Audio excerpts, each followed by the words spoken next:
hito na sinigang. So, paborito niya yun. Super green ng bahay namin. It's haircut day. Show me your hair. Ayan. Wow! It's the planet Earth! So, I think guys, eto na yung time para mag-lose weight ako. 6 pieces to. Nabili ko lang siya ng 120. Hello, lovely people. Happy Sunday. So, every Sunday is day off ko. Kaya, pag Sunday, medyo busy dito sa bahay. Naglilinis and nagluluto. So, ngayon, kasalukuyan ako nagluluto ng paborito ng anak ko. So, niluto namin ngayon is yung hito na sinigang. So, paborito niya yun. And, ngayon guys, medyo naglilinis-linis ako kasi medyo magulo dito sa bahay. May mga nire-arrange kami. So, papakita ko lang sa inyo yung dumating na order ng kapatid ko. And, pang-display siya. Wait lang. So, yan guys, yung in-order ng kapatid ko. And, by the way, sa mga hindi nakakaalam is, family house kasi to. So, dyan yung playroom ng anak ko makalat. Kaya ayoko munang, pakita sa inyo. So, yan, medyo makalat dun sa may living area. May mga kasi dyan toys at saka may mga tutupin pa akong damit. Sa my last na vlog ko guys is ito yung rice cooker na in-unbox ko and then ito din yung lutuan na yung sinasabi kong katol. So yan, pero dyan muna ako nagluto ng kanin guys kasi may natira pa kaming kanin kaninang breakfast. So ayan, ngayon nagluluto ako for lunch. So, mga gamit sa kusina yung last na in-order. So, may 1 year na kami dito sa bagong bahay, guys. So, ito yung pinagawa namin. Family house pa lang siya ngayon. So, yung kapatid ko nag-order. Ako din nag-order ng mga gamit dito. So, dalawa lang kayo magkapatid. Tapos, si mama nasa Manila. May work din siya doon. So, ayun, pag nagbabakasyon is may mga sari-sarili naman kaming rooms dito sa bahay. Pero kasi kami ni Daddy is balak din namin magkaroon ng sariling bahay. Pero ang gusto namin is retirement home na lang siya. Hindi siya ganito kalaki, maliit lang. Kasi ang plano namin kapag malapit na lang kami mag-retire, tsaka na lang kami magpapagawa ng bahay. Yung bang gusto talaga namin bahay, hindi masyadong linisan, mahirap linisan. So, yun. And, etong bahay na to guys is kapag magpapagawa kami ng bahay na sa amin is walang titira dito kasi yung kapatid ko nasa ibang bansa and si mama nasa Manila naman.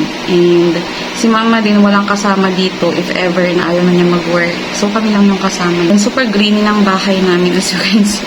Order ng kapatid ko yan, yung mga halaman na yan. And, very welcoming na siya. So, yan na yung anak ko.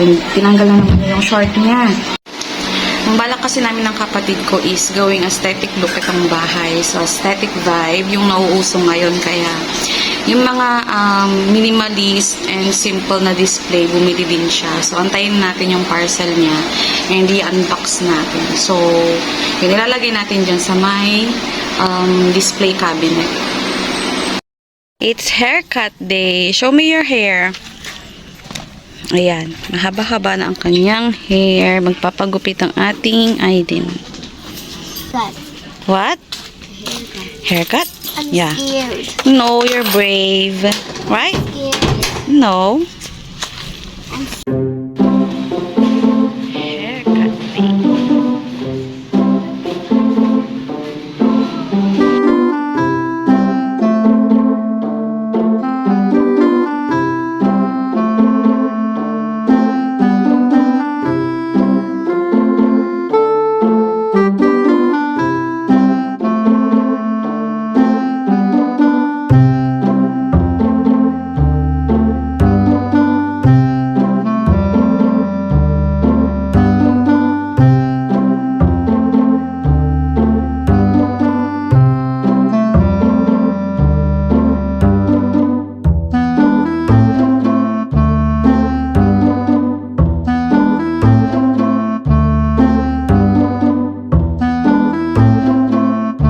day.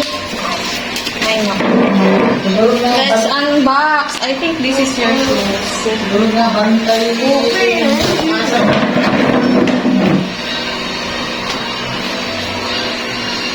Okay, let's start with this. I think this is your shoes. Oh my gosh, baka maano natin. Makakal naman ito yung magic ko.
Isa. Ano niya aking vlog? Ah! Wow! Uy, anak! Wow! It's the planet Earth! What is that? Where's the Philippines? Wait lang, anak. Where's the Philippines? Zero, yung panjero. Wait, oh, the Philippines. That's where Idol is. Where's the Philippines girl? Oh, sama. Hi guys! So tapos na kayo mag-unbox. And eto na ang after. Nagupit ng ating little Aiden. Super brave boy. Hindi na siya takot. Diba? So, siguro busog siya before siya nagpagupit. Kaya, hindi siya nagreklamo Open kanina. it up. So, yun yung mga in-open namin yung mga display doon. Yung video ko na patapos. And thank you to Tita. New shoes, new Crocs again. Oh, pogi na yan.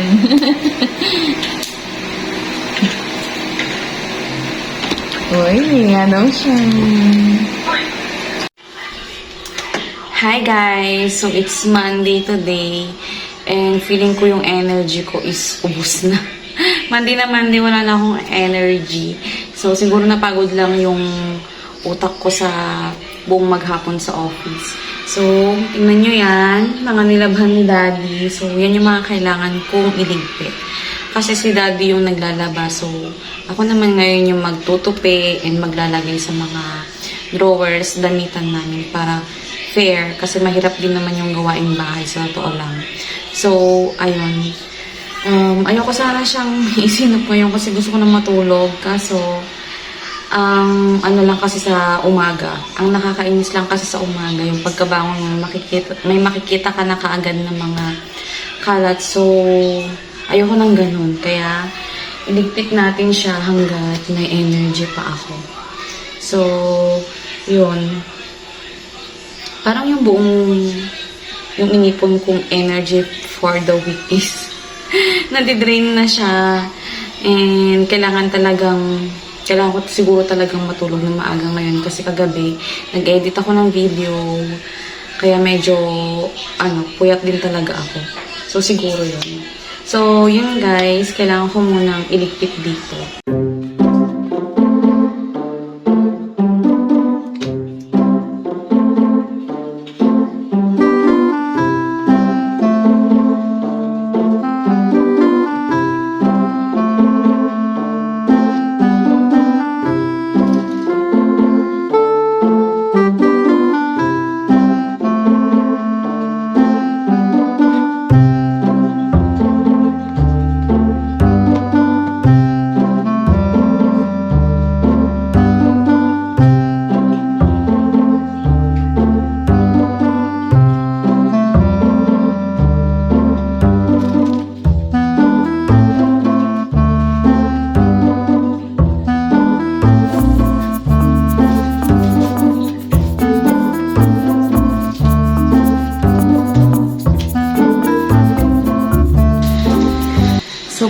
pala ako nito guys, yung electronic blood pressure. Kasi yung last na nagpa-medical ako is kailangan kong i-monitor yung BP ko kasi medyo mataas daw.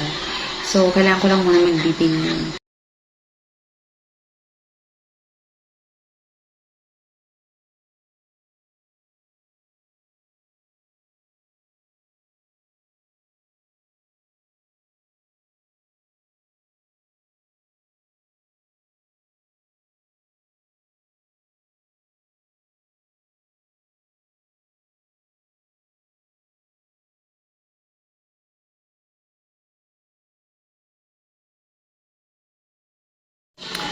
So, medyo mataas yung BP ko ngayon, guys. Sumabot ako ng 142/90.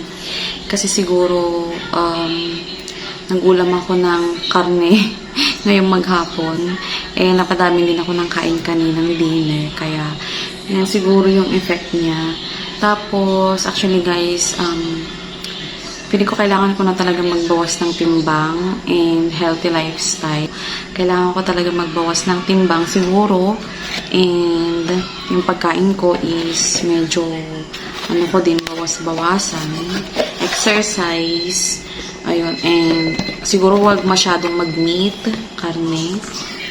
So, ayun. Kasi guys, minsan kapag sa work talaga, pag bumibili ako ng lunch ko, puros karne.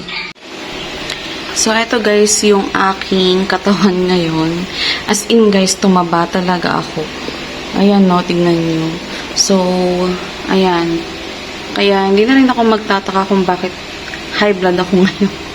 Or mataas yung BP ko. Kasi, ayun nga, mahilig tayo sa karne. And kain ng kain. Tignan nyo yung tiyan ko. So, I think guys, eto na yung time para mag-lose weight ako, mag-exercise, kasi, ayun nga, sinabihan na ako ng doktor. So, let's do this. Hindi ko pa sure kung ano yung gagawin kong pagda-diet. Totally na ma-discipline ko and masusunod ko. Pero I think, gusto kong itry yung fasting ba, yung 8-16 or 16-8.